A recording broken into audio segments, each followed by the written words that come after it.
Henson and Karen Dahlman.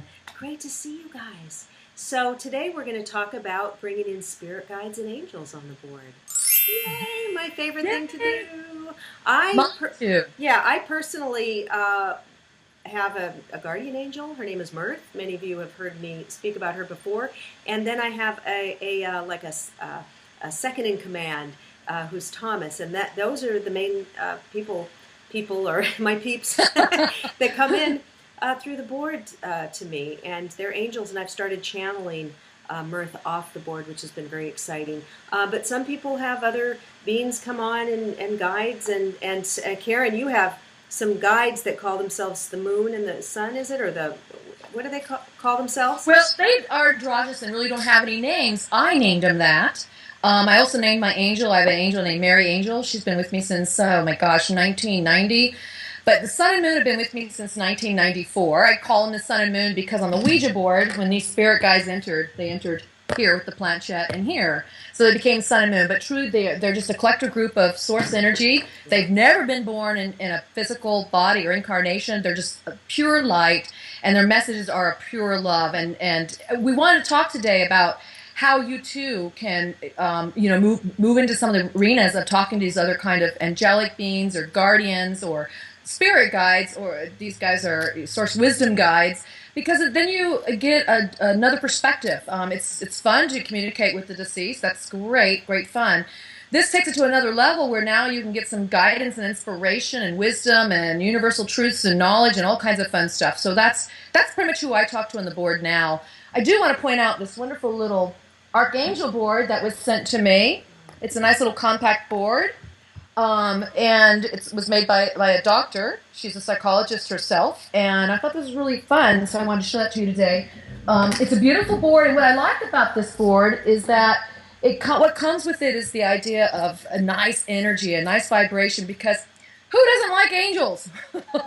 Angels automatically pull that energy out of you, so you get this positive experience. And so when you work with the guides, and you'll know they're your guides because they'll never tell you what to do, and they come through and make you feel uplifted, loved unconditionally, and very empowered.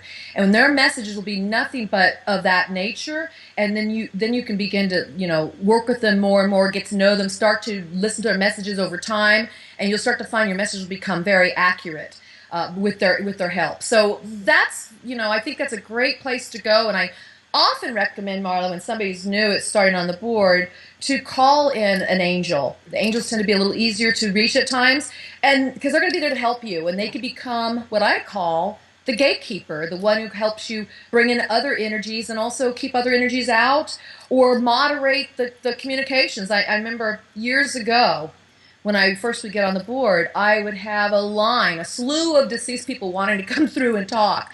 Hear me, I'm here. And I just developed a gatekeeper early on, and this is like back in, early 80s, mid 80s, where I decided to develop the gatekeeper concept. And when I did that, the messages began to become more focused. I was able to work with certain groups of beings that would come through. And then I just kind of progressed into the angelic realms and guides and stuff. But yeah, they're going to help you. They're going to help you do your work. They're going to make it easier when you work on the board to bring in the messages. And what are your tips, Marla? And our angels are with us anyway all the time. We have our guardian angel here, so it's easier, like you said, to maybe start with them and call them in. And I've had, I have an Indian guide called Tamuk, and he came in before, but really, unless I ask them, they don't come in. It's just, but one thing that's funny is the other day I was on, and I wanted to. And Thomas came. Usually Mirth will come on. Sometimes Thomas will come on. And I'm like, oh, well, and he was just talking. I said, well, where's Mirth? And then he says, well, she's in a meeting, right now. A board meeting. A board meeting. Dun-dun-dun. Dun-dun-dun. And she's in a meeting, and she'll be a while longer, So, and I had interviewed Marie-Ange Faugerola, who is an angel. She's like a Doreen Virtue. She writes a lot of books. And I was speaking with her, and I said, yeah, they said that Mirth was in a meeting. And then she says, oh, yes. She says, they have meetings about us. They are working on our behalf. They have meetings about, the earth and humanity, and they're fighting evil, and they're fighting for us, and they're trying to, do things. And so they are in meetings. And because at first it was like really where I'm like, wow, you're in a meeting, or we'll be talking and they say, okay, I have to go now. I have to go to God. And they'll shut down. They'll stop. That's really precious. Yeah, they're always there with us, whether we talk to them on the board or not. And there's many ways you can learn to talk to your angels. I talk to them off the board, and I have been for years.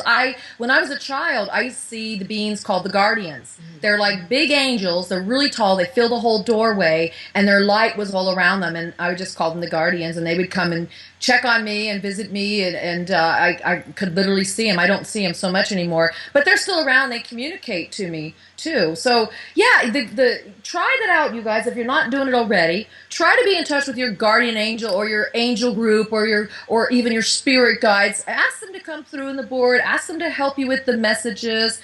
Ask them what important message they have to give you right now, and promote them to work with you with this tool. And I think you're going to find overall your experiences using the talking board, Ouija board, spirit board will go that much smoother when you enlist their help. They are here to help us, but we have to be willing to ask them for their help. They believe in our free will. They're not going to overstep their boundaries. I mean, sure, you hear stories where people are saved by their angels in a car wreck or something. That happens.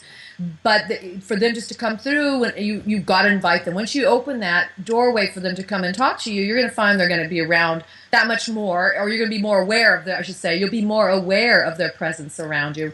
It's really quite a lovely thing. It's a nice relationship. Once I asked Mirth on the board, I said, what do you look like? And she said, I am tall. She said that too. So I think angels are really tall. I've heard. So are the guardians. When I would see them, they were really huge, like 12, 14 feet, really big beings. Now my angel, Mary Angel, when she started coming through, she was one of my main people that came through. And she helped me write my first book, The Spirit of Creativity, and told me not to put her name in that book. Back then, it was in 1997. Wasn't so popular to be talking to on the Ouija board, right? So anyway, so she still comes through, but she's taking more of a backseat. She'll come through during the seances I do, through the spirit sessions I do. She'll come through and answer people's questions when it comes to the animals, when it comes to the deceased loved ones. She really works well with the deceased spirits.